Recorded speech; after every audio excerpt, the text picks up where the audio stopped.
Assalamualaikum warahmatullahi wabarakatuh. Selamat pagi, salam sejahtera bagi kita semuanya. Dalam pagi hari ini kita bisa bertatap muka dalam acara materi MPLS SMA Negeri 1 Dawar Blandong. Sebelumnya saya perkenalkan, nama saya Bapak Sugianto, wali kelas 10 IPS 3 dan mengampu pelajaran bahasa Indonesia. Sebelum saya menyampaikan wawasan kebangsaan ini, marilah dengarkan lagu dari almarhum Gombloh berikut ini.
Nah, itulah gambaran ya, wawasan kebangsaan yang disampaikan oleh seniman almarhum Gombloh lewat lagu Kebiar-Kebiar. Ya. Perlu kalian ingat, ya, saya tidak membahas masalah lagunya, ya, tapi isinya bagaimana menyemangati bangsa Indonesia ini. Ya. Di era globalisasi ini, ya, di masa sekarang ini, masyarakat itu banyak yang tidak mempunyai wawasan kebangsaan, tidak membela bangsanya sendiri. Contoh-contoh yang umum yang ada di Indonesia, ya, yang terjadi, ya, antar suku, perang antar suku, contoh di Sampit, ya, antar suku, orang asli Sampit sana dengan Madura, ya, itu memakan korban banyak sekali berjatuhan. Kalian bisa melihat channel YouTube-nya di Sampit. Saya tidak menjelaskan terlalu banyak di sana karena di YouTube sudah banyak dijelaskan seperti itu. Yang kedua, antar agama. Antar agama itu juga rentan sekali. Padahal Indonesia menganut Pancasila dasarnya. Jadi semua agama itu sudah diwadahi di dalam Pancasila, tapi masih ada contohnya di Poso. Di situ ada perselisihan antara agama Islam dengan Nasrani, ya, dan memakan korban banyak sekali kalau kalian melihat videonya di Poso. Dan baru-baru ini sudah ada yang islah, ya, antara pemuda Nasrani dengan pemuda Islam, ya, berjabat tangan membangun kembali daerah Poso. Kamu bisa lihat YouTube-nya. Yang ada di masyarakat, ya, tawuran antar kampung, entah dipicu oleh apa, itu banyak sekali terjadi. Kamu lihat di TV-TV banyak sekarang masih banyak sekali hal-hal seperti itu. Oleh sebab itu hal-hal yang sudah saya berikan contoh itu jangan sampai ditiru. Mengapa wawasan kebangsaan itu perlu disampaikan? Perlu disampaikan perlu disampaikan karena hal itu tidak perlu kalian contoh, tidak perlu kalian tiru. Sebagai pemuda adalah generasi penerus bangsa. Oleh sebab itu mulai dari sekarang, ya, kamu di SMA ini harus mempunyai wawasan kebangsaan yang bagus, yang baik. Tugas kalian apa? Belajar, ya belajar. Karena banyak sekali pengaruh di dalam pendidikan di SMA. Ya, terutama di Indonesia. Kamu tahu tawuran antar pelajar, pengguna narkoba dan sebagainya itu banyak dilakukan oleh anak-anak SMA. Bahkan tawuran, terus kebut-kebutan itu banyak dilakukan oleh anak-anak SMA. Jangan ditiru hal-hal seperti itu. Kita harus melakukan kewajiban kalian apa sebagai siswa, yaitu belajar dan belajar. Nah, apa bakti kalian nantinya ke bangsa ini? Nah, setelah kalian lulus dari SMA, yang bekerja silakan bekerja, yang kuliah silakan kuliah. Nah, setelah kalian bekerja, kuliah pun nanti akan bekerja. Ya. Yang sebagai guru ya harus mengerti sebagai guru bagaimana, ya, memberikan materi yang bagus-bagus sehingga nantinya mengikuti olimpiade, lomba-lomba sampai internasional. Nah, itu adalah salah satu contoh wawasan kebangsaan, membanggakan bangsa Indonesia. Nah, selain itu ada yang sebagai tentara, ya berjuang melindungi negara Indonesia dari musuh-musuh yang akan merongrong negara Indonesia. Dalam perdagangan, kalau bisa, negara Indonesia adalah negara yang nomor 1 dalam industri. Ya. Jadi kita tingkatkan sampai orang-orang itu membutuhkan, ya, tenaga-tenaga atau barang-barang dari Indonesia. Sebagai petani, kita unggulkan hasil pertanian kita. Jangan sungkan, walaupun sekolah tinggi jadi pertanian bagus. Ya. Kalau tani kalian bagus nanti bisa diekspor, dikirim ke luar negeri. Ya. Begitu juga menjadi pedagang dan sebagainya. Ya. Itulah contoh-contoh kebangsaan. Nah, sekarang apa nilai-nilai bela negara yang harus lebih dipahami dan penerapannya dalam kehidupan masyarakat berbangsa dan bernegara? Antara lain, 1. Cinta tanah air. Coba kalian lihat video berikut. Sudah? Itulah contoh video cinta tanah air. Yang kedua, yaitu video kesadaran berbangsa dan bernegara. Coba kamu perhatikan. Yang pertama, ada kesadaran berbangsa dan bernegara. Sebelumnya, kalian tahu gak sih makna dari kalimat kesadaran berbangsa dan bernegara itu apa? Pertama, dari kata sadar. Dalam Kamus Besar Bahasa Indonesia, sadar itu artinya insaf, merasa, tahu dan mengerti.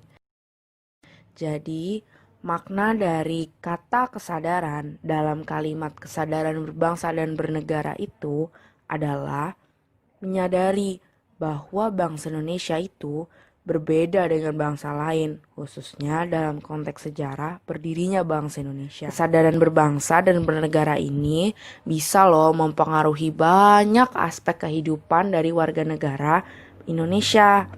Selain itu, juga banyak hal yang dapat mempengaruhi kesadaran berbangsa dan bernegara.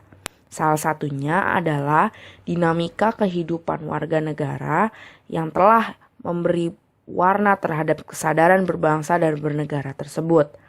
Selain dari warga negara Indonesia itu sendiri, dinamika kehidupan bangsa-bangsa lain di berbagai belahan dunia tentu juga telah memberi pengaruh besar terhadap kesadaran tersebut. Perkembangan ilmu pengetahuan dan teknologi atau iptek merupakan faktor utamanya. Faktor tersebut membuat dunia semakin terbuka lebar sehingga bangsa-bangsa di dunia ini bisa saling terhubung. Seluruh elemen masyarakat harus ikut bertanggung jawab menanamkan kesadaran ini.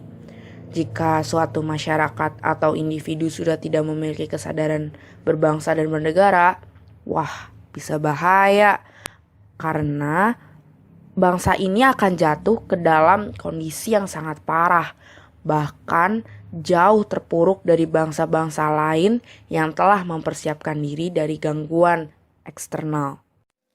Tahukah kamu, kondisi bangsa saat ini telah mengalami penurunan kesadaran berbangsa dan bernegara. Hal ini bisa kita lihat dari semakin minimnya para pemuda yang menghormati nilai-nilai budaya bangsa sendiri dan justru lebih bangga dengan budaya atau simbol-simbol bangsa lain. Selain itu, para pemuda juga menunjukkan perilaku menyimpang dengan menggunakan obat terlarang atau bahkan melakukan free sex. Kondisi ini juga diperparah dengan minimnya kesadaran sosial yang ditunjukkan dengan semakin individualisnya kaum pemuda di tengah-tengah masyarakat. Oleh karena itu, untuk menumbuhkan kesadaran berbangsa dan bernegara di masyarakat adalah dengan mengembangkan nilai-nilai Pancasila dan kepekaan sosial. Masih banyak loh persoalan di masyarakat yang membutuhkan peranan semua masyarakat, baik itu masalah sosial, ekonomi, maupun politik. Apa sih kesadaran itu? Kesadaran itu adalah proses di mana seseorang memahami dan mengerti akan suatu keadaan yang menjadikan individu itu sendiri sadar dan paham betul dengan apa yang terjadi dan apa yang akan terjadi. Kesadaran itu sendiri dibedakan menjadi kesadaran sebagai insan Tuhan, sebagai insan sosial, dan sebagai insan politik. Nah, yang sekarang akan saya bahas yaitu adalah kesadaran insan politik. Kesadaran insan politik atau kesadaran bernegara adalah sadar akan saling berhubungan antara yang satu dengan yang lainnya, khususnya terkait dengan masalah politik, yaitu perilaku untuk mendapatkan kekuasaan, menjalankan kekuasaan, dan mempertahankan kekuasaan negara. Kesadaran bernegara dapat diwujudkan dengan mensyukuri, membina, dan memelihara negara Indonesia. Lalu dapat juga diwujudkan dengan mengupayakan tegaknya kemerdekaan, kebahagiaan, dan kejayaan Indonesia. Salah satu contoh kesadaran bernegara terdapat dalam sejarah perjuangan Indonesia. Dalam sejarah perjuangan dalam merebut dan mempertahankan kemerdekaan, para tokoh-tokoh bangsa Indonesia memiliki kesadaran bernegara yang tinggi. Dengan kesadaran bernegara itulah mereka dapat merumuskan dasar negara. Tanpa adanya kesadaran bernegara yang mereka miliki, kemerdekaan bangsa ini tidak akan terwujud. Nah, kan tadi kita sudah membahas tentang kesadaran berbangsa dan bernegara. Sekarang, kita tanyakan beberapa pelajar SMA di DKI Jakarta yuk. Seberapa besar sih kesadaran berbangsa dan bernegara mereka?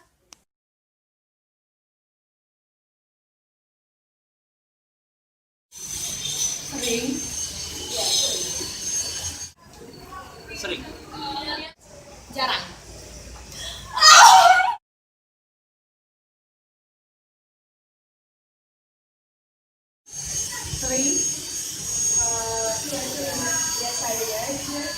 Sering juga.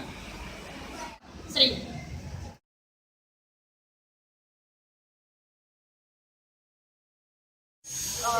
Banyak lumayan. Bukan banyak, juga banyak. Jarang. Jarang.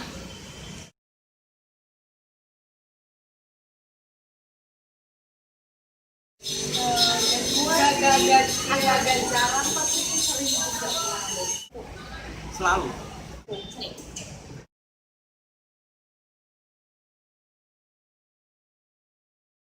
Jadi kesadaran berbangsa dan bernegara generasi muda saat ini, jika dilihat dari segi apa? Kalau misalnya kita lihat dari segi pemakaian mereka, pemakaian barang apa? Seperti yang tadi telah ditanyakan, pemakaian barang oleh generasi muda ini dewasa ini lebih ke barang dari luar karena mereka kurang mencintai produk lokal. Tingkat kesadaran generasi muda Indonesia saat ini terbilang kurang. Sekarang ini banyak kita lihat bahwa masih banyak generasi muda yang seperti contohnya mengejek lambang negara, yang tidak menghormati pahlawan atau monumen pahlawan semacamnya.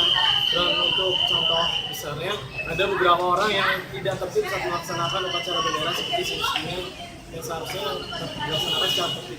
Sejarah perjuangan bangsa Indonesia dalam merebut kemerdekaan dari penjajah secara diplomatis, yaitu dibentuknya Badan Penyelidik Usaha-Usaha Persiapan Kemerdekaan Indonesia atau yang biasa disebut BPUPKI.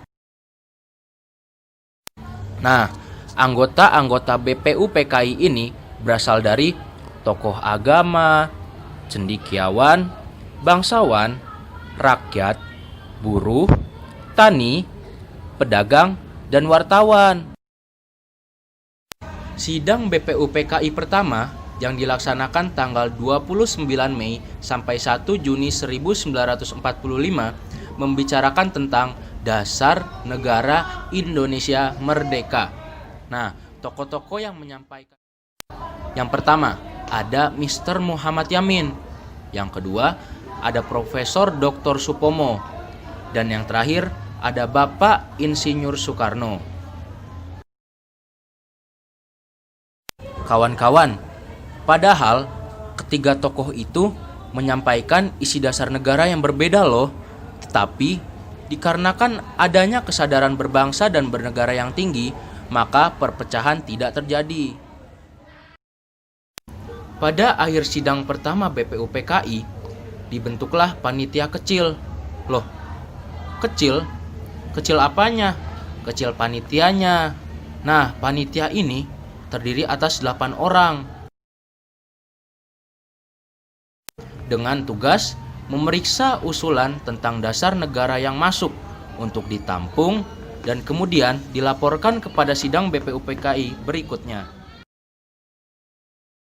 Walaupun dinamakan panitia kecil, panitia ini berisi orang-orang besar loh. Nih, ada Pak Insinyur Soekarno, Dr. Andes Muhammad Hatta, Mr. A.A. Maramis, Ki Bagus Hadikusumo, M. Sutarjo Karto Hadikusumo,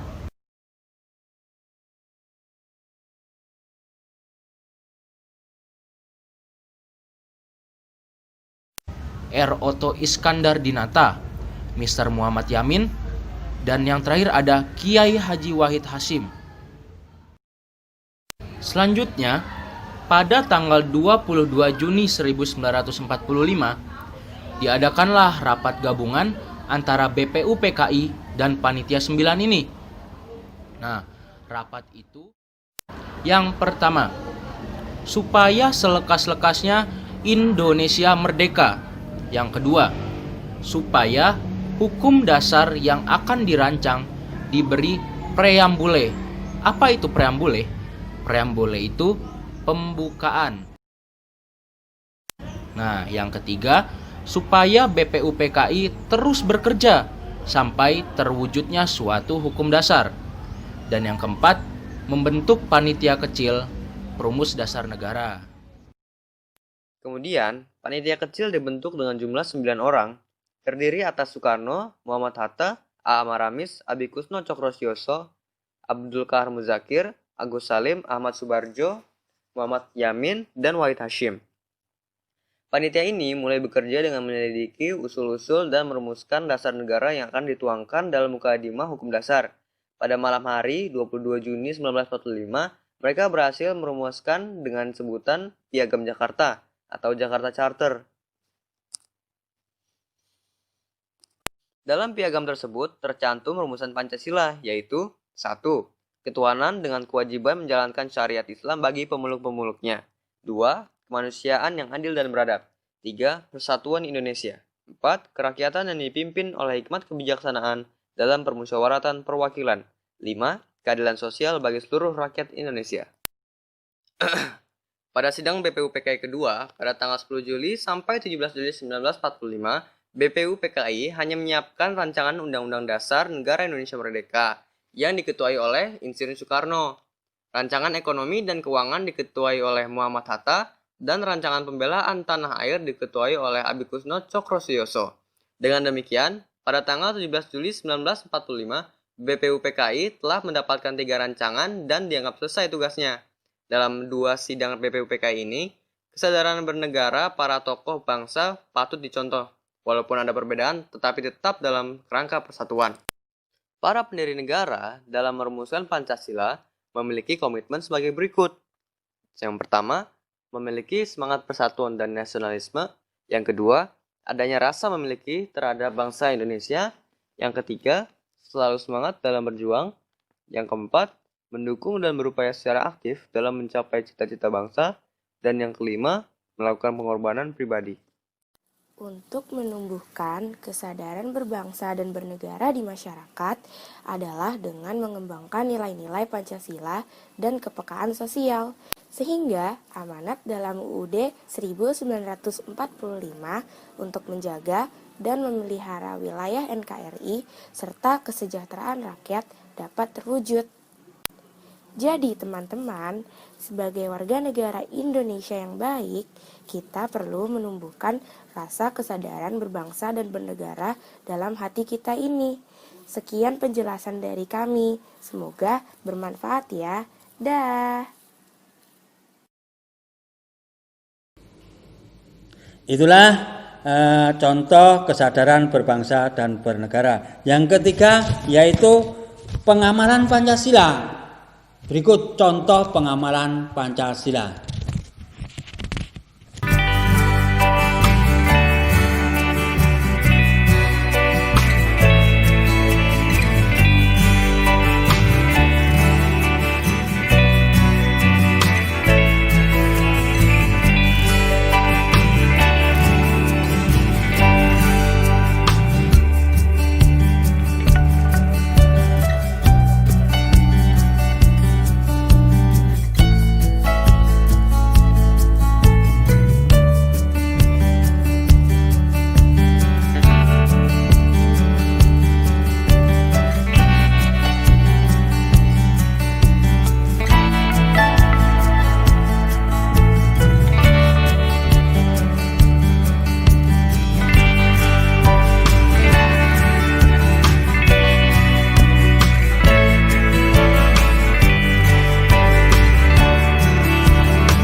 Itulah contoh pengamalan Pancasila yang keempat, yaitu rela berkorban untuk bangsa dan negara. Lihat videonya.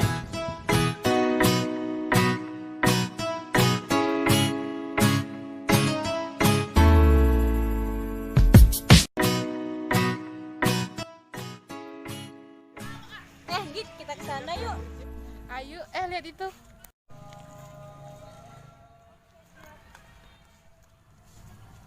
Gung, lagi nonton apa? Ya, ini lagi nonton video sejarah nih tentang Indonesia.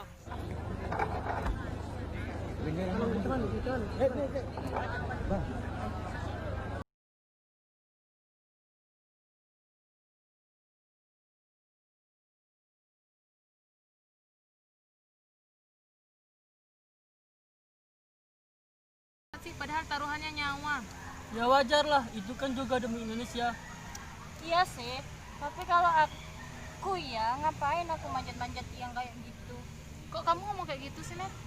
Kita tuh jangan seperti itu. Harusnya kita menghargai dia yang sudah bertaruh nyawa. Kita aja belum bisa berikan apa-apa untuk Indonesia.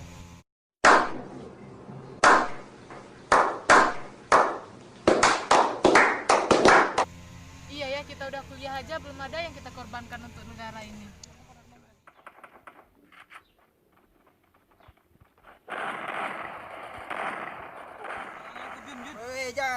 Jangan. Aku di rumah. Aku diserang. Jun. Aku mati. Kamu nggak tahu main. Yang mana ada aku tahu.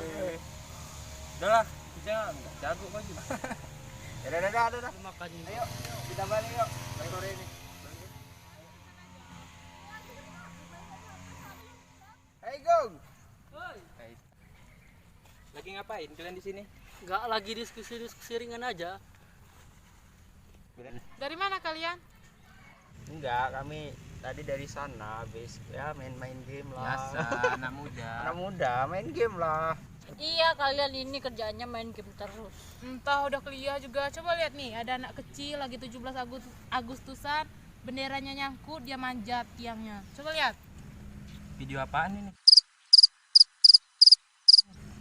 Enggak, itu video anak kecil yang kemarin 17 Agustus. Dia manjat yang bendera gara-gara benderanya nyangkut. Oh, yang di Nusa Tenggara itu ya. Kalau kamu bodoh nyarang itu apa pula naik-naik gitu kan. Kok bodoh sih? Diam kan? Iya kan? Emang kenapa? Enggak sih, saya rasa itu emang rasa nasionalisme pada Indonesianya tinggi. Nasionalisme Indonesia. Apa itu nasionalisme? Nasionalisme artinya kepribadian bangsa atau jati diri bangsa. Jadi, nasionalisme Indonesia artinya kepribadian bangsa Indonesia atau jati diri bangsa Indonesia. Nah, siapa yang tahu seperti apa sih kepribadian bangsa Indonesia? Bangsa Indonesia adalah bangsa yang beraneka ragam. Beraneka ragam agamanya, beraneka ragam cara berpikirnya, beraneka ragam suku dan adat istiadatnya, serta beraneka ragam cara mencari hidupnya. Begitulah bangsa Indonesia, dibentuk oleh sejarah dan pengalaman hidupnya yang beratus-ratus. Terus, apa yang mau kita lakukan setelah nonton video ini? Coba kalian renungkan, kalian kan sudah besar, sudah kuliah, sudah merantau, artinya sudah jauh dari orang tua kan. Coba renungkan.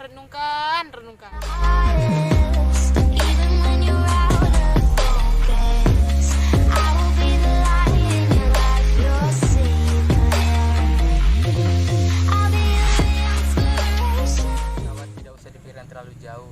Sebentar lagi kan kita pemilu. Gimana di tahun 2019 ini kita sukseskan pemilunya dengan suara yang lain agar tidak ada perpecahan di antara kita sebagai warga negara Indonesia. Ya, semoga aja di tahun 2019 ini pemilunya lancar, nggak ada masalah. Pemimpin yang Lebih baik ke depannya.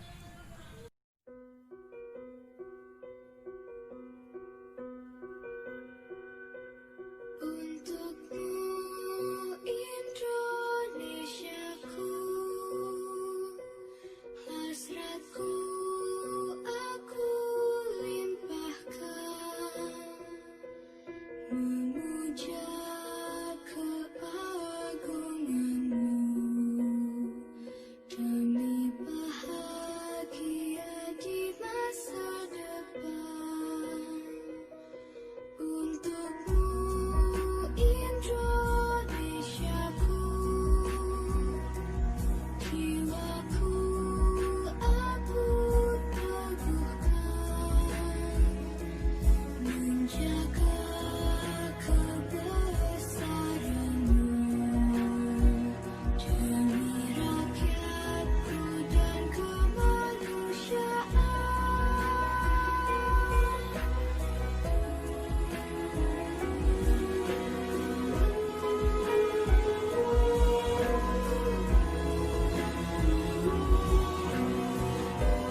Itulah video tentang rela berkorban bagi negara. Sekarang yang kelima yaitu memiliki kemampuan bela negara. Inilah contoh video dari memiliki kemampuan bela negara.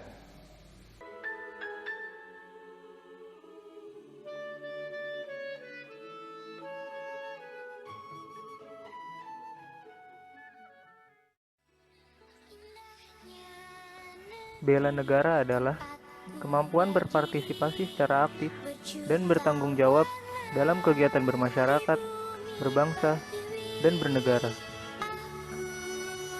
Alasan untuk melakukan bela negara.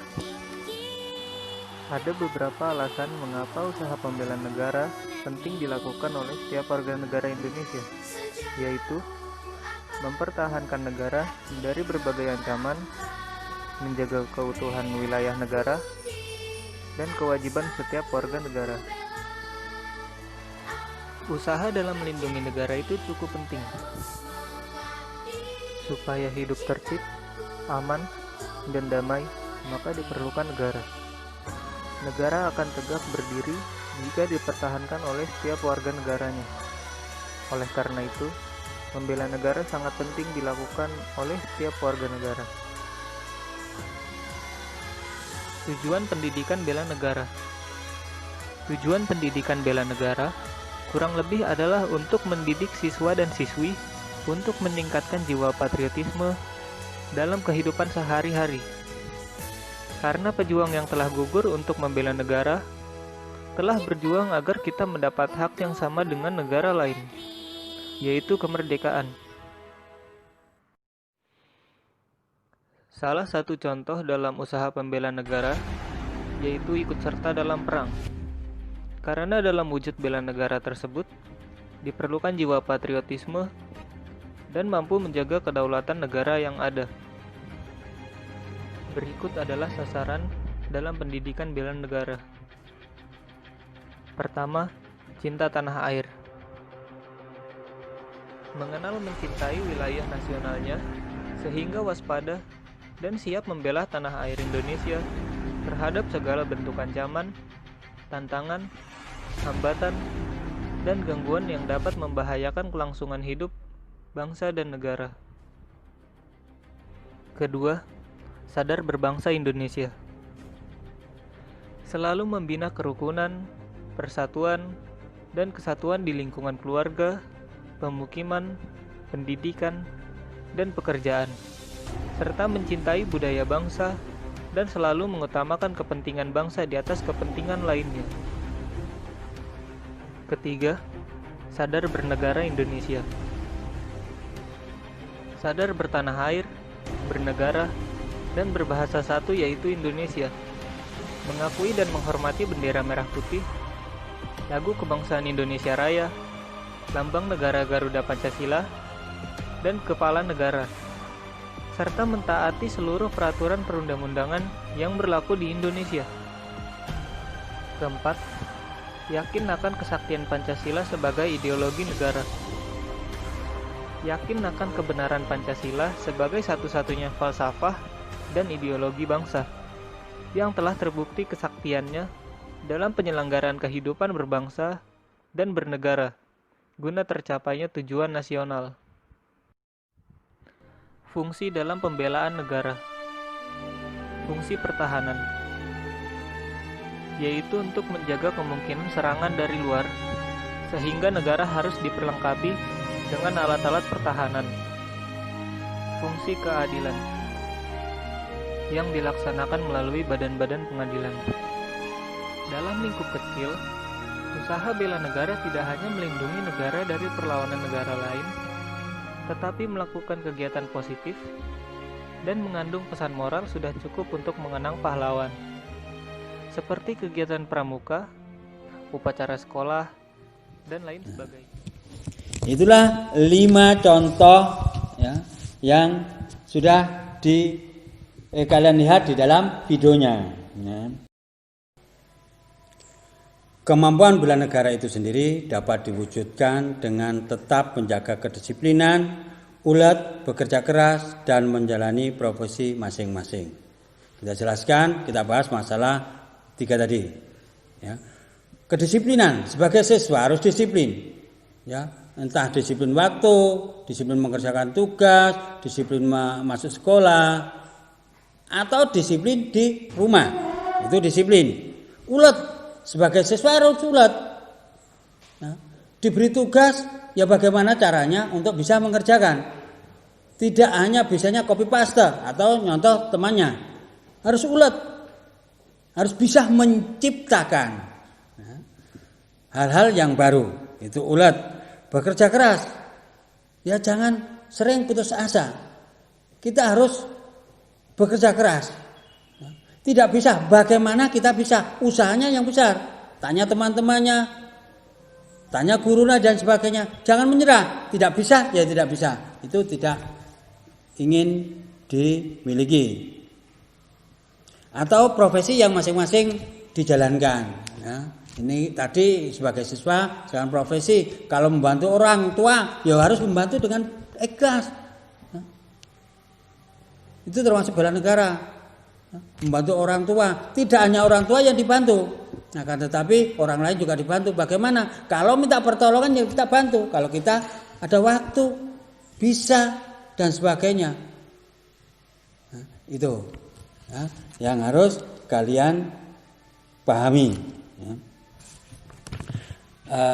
Itulah materi yang saya sampaikan. Sebelum saya tutup, ya, saya beri tugas. Ya, tugas.